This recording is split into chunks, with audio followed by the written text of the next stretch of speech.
ماہ رمضان اختتام کو پہنچتا ہے تو اس کی جو آخری شب ہوتی ہے جب عید کا چاند نکلتا ہے، جس کو ہمارے عرف کے اندر چاند رات کہتے ہیں، اور اس کو احادیث کے اندر اور آسمانوں کے اندر جو اس کا نام ہے لیلۃ الجائزہ، اب ان عبادات کا بدل انعام کی صورت میں اللہ عطا کرے گا۔ تو یہ بڑی بابرکت رات ہوتی ہے،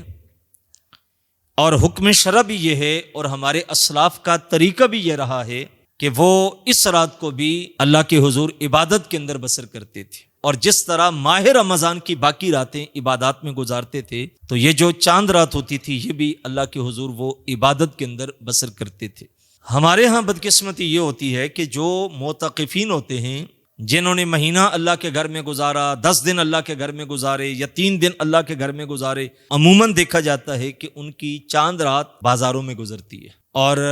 وہاں جو ماحول ہوتا ہے، یقیناً وہ چیزیں جو پورا مہینہ ہم نے حاصل کی ہوتی ہیں یا اعتکاف میں بیٹھ کے جو حاصل کی ہوتی ہیں،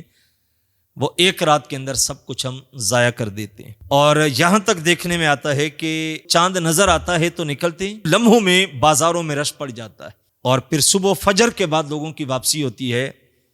اور ایسے بدقسمت لوگ بھی دیکھنے میں آئے ہیں کہ جو فجر کے بعد واپس آ کے تو سو جاتے ہیں، اور پھر عید کی نماز پڑھنے کے لیے اٹھنا بھی نصیب نہیں ہوتا۔ تو یہ بات ذہن میں بٹھائیے گا کہ یہ جو رات ہوتی ہے یہ بازاروں کے لیے نہیں ہوتی، بلکہ یہ رات بھی باقی راتوں کی طرح بابرکت ہوتی ہے،